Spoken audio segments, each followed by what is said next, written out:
السلام عليكم أصدقائي. راح نعلمكم تقطيع طريقة البطاطا اليخني.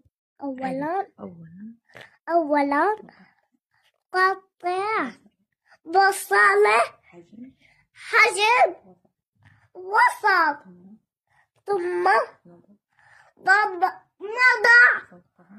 فوقه صدرين دجاج.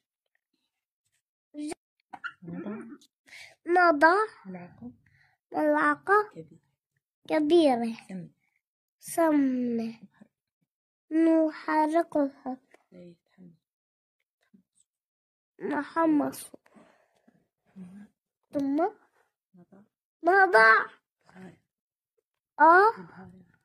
بهارات خشنة، ونضع مكعبات ماجي،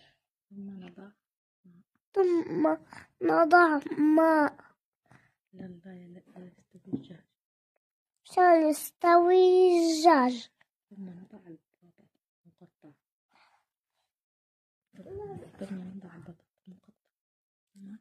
ثم نضع بطاطا مقطع ونتركهم بس استوى.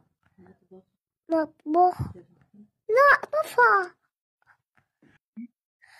ثم نحمص 5 حبات ثوم ونقلبهم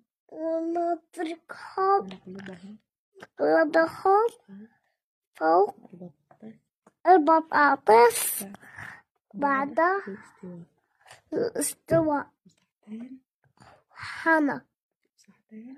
صحتين حنا.